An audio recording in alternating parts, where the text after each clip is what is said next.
If it ain't one thing, it's another. Yeah. Oh, my phone keeps going off. Te amo mucho. Okay, I wanted to do a video today. Oh my God. This view is just too beautiful to pass up. I'm sorry. Hold on.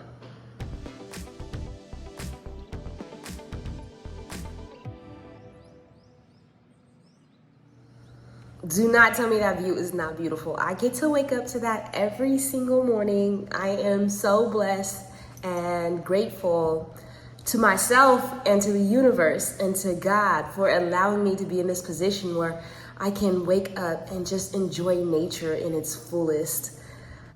I want to address some things that I think I should have addressed a long time ago.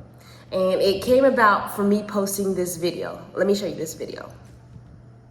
Lo pusieron. ¿Ah, sí? Están bien bonitos. Están bien bonitos. That video was taken in 2016 when I visited Jicotepec, Puebla, and it is Pueblo Mágico, or Mexico. Y'all, excuse me. My voice. Hold on. Real quick detour. Real quick detour from the topic. Now, while I was taking a shower the other day, I was washing my face, and somehow when I threw the water on my face, I inhaled like a handful of water through my nose. And the next day, I had all this phlegm and congestion and stuffy nose, and I wasn't feeling good. So we already know not to drink the water here in Mexico, like off top, just FYI. Now we can get back to what we were talking about. So besides the water, Mexico is amazing, and I had a lot of feedback. I posted this on my FB, on my Facebook, and the feedback from the Black community, because I posted within Black groups on Facebook. And I mean, there were some really dope comments. I'm gonna read both of the comments, but for the most part, there was a lot of backlash, how people feel, and about me allowing people to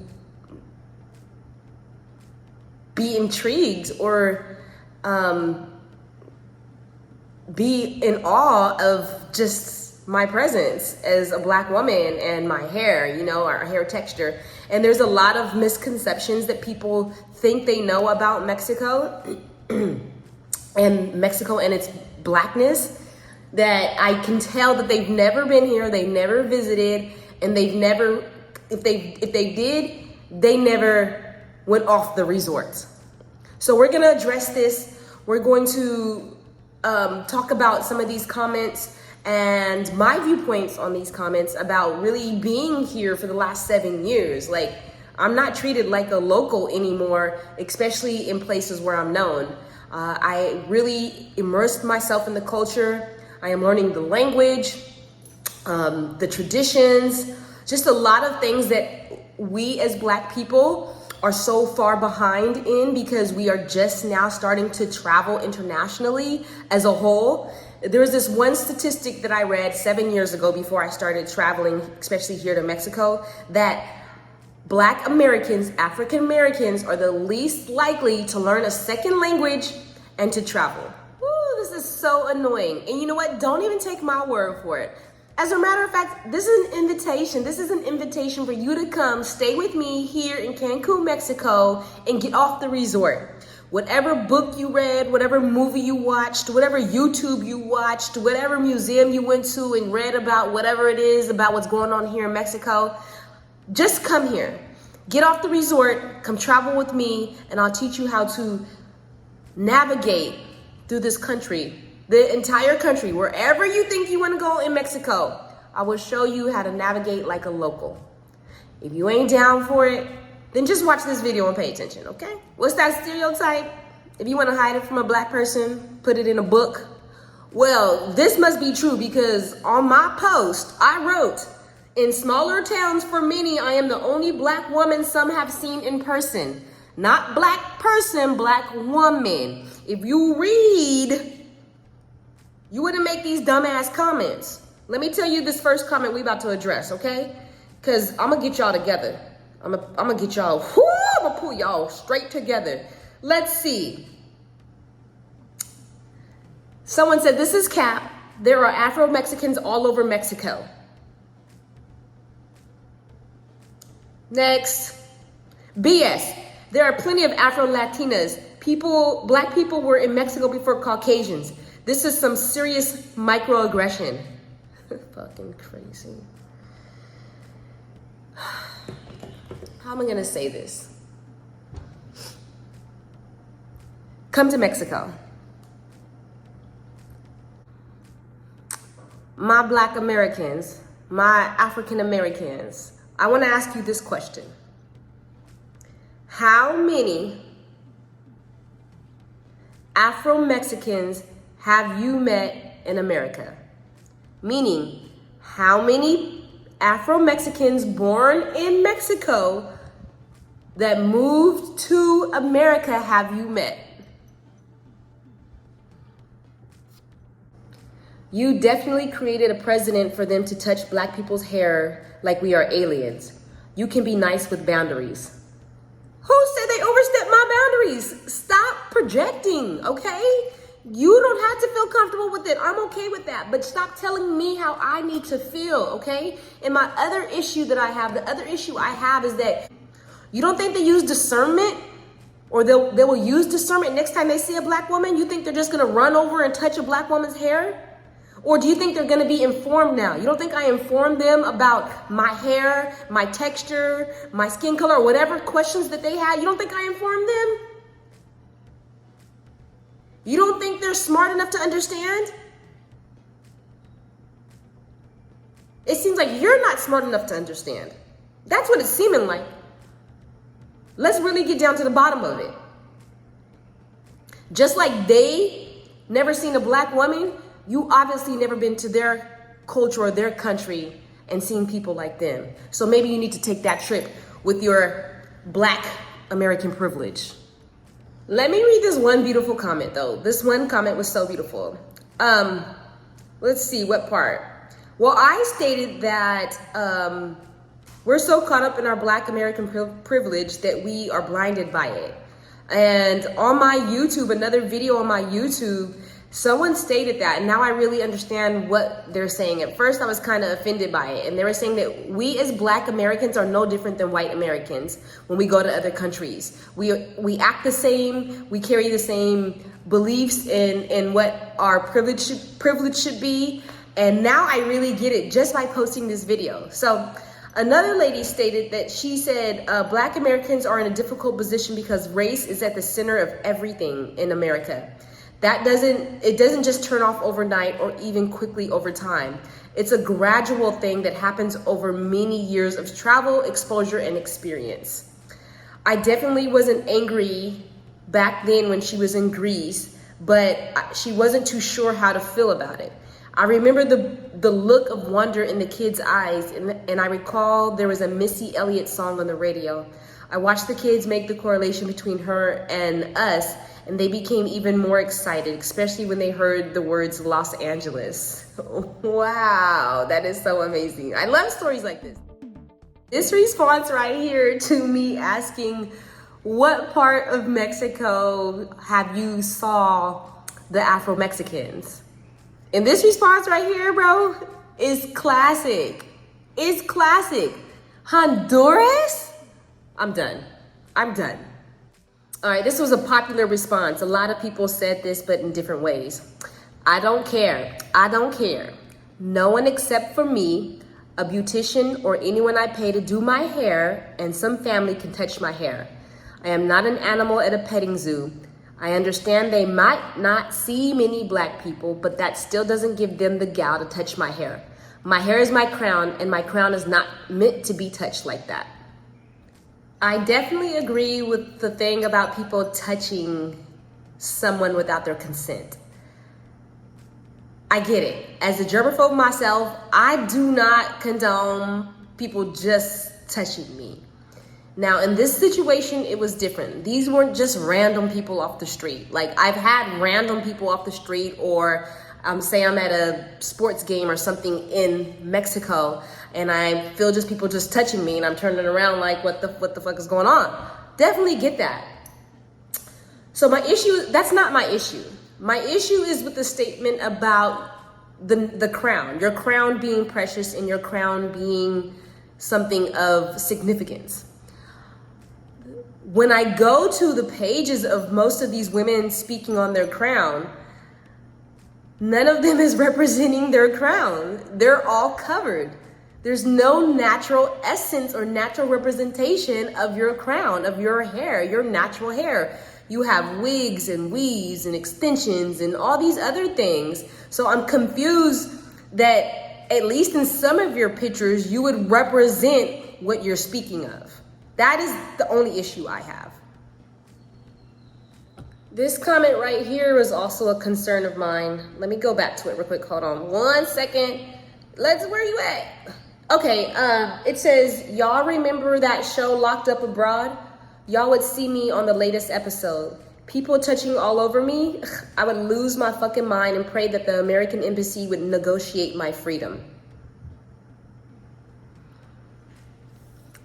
I ask a lot of Native Mexicans what they feel about us as Black people, us as Black men, or our Black men and us as Black women.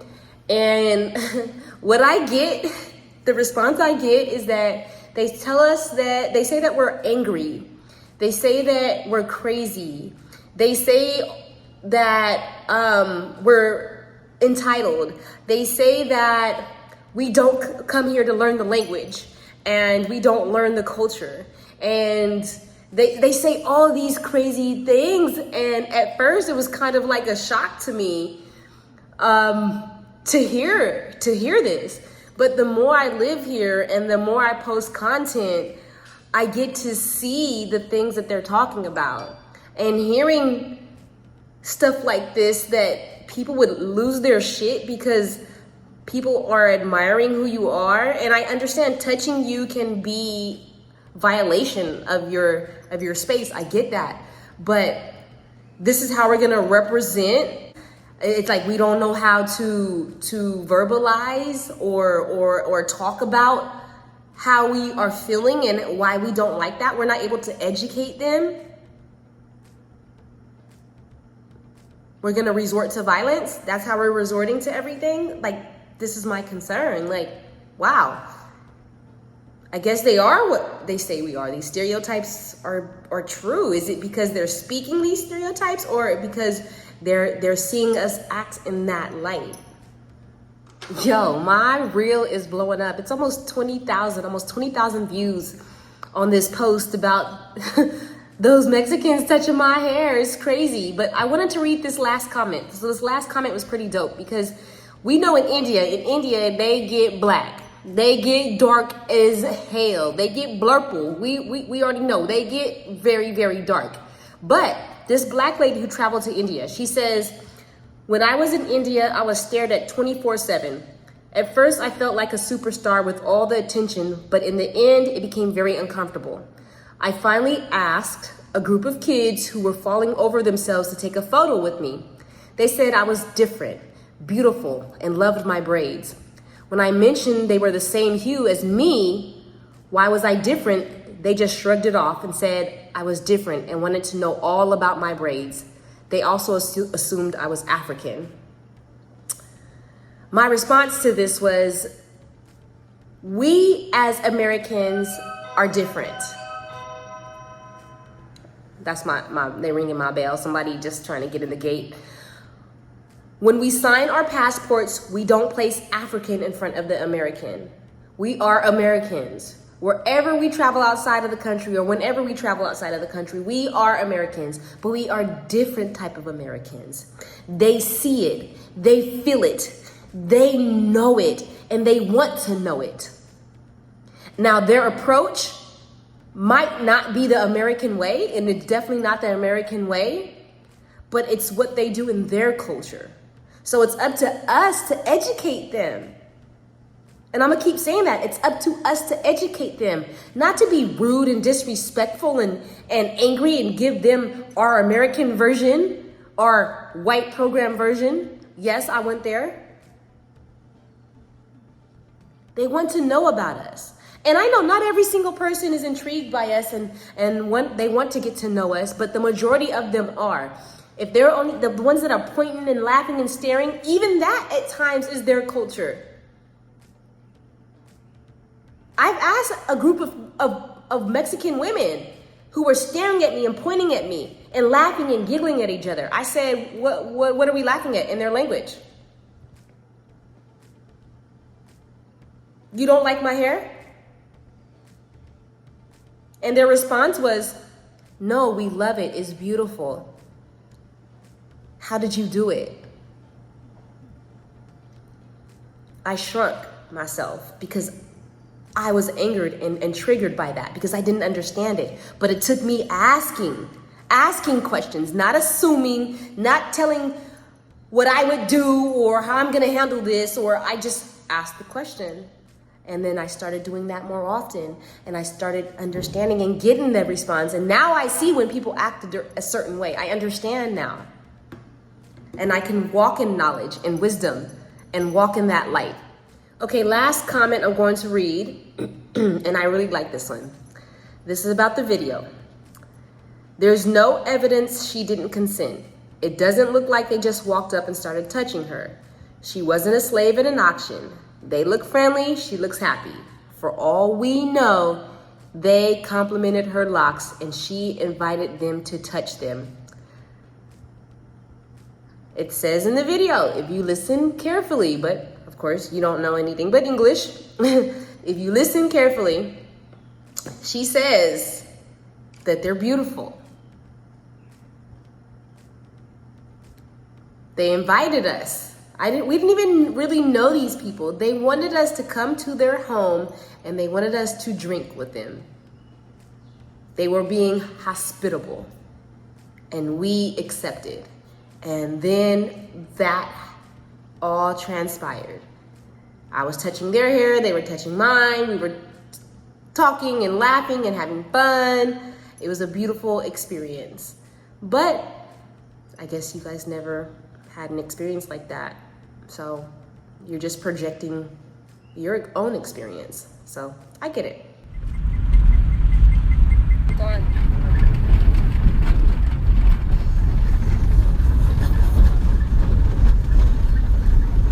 Is all you're gonna say? Say it again. What do I look like? What do I look like? What do I look like, babe? You out here, baby?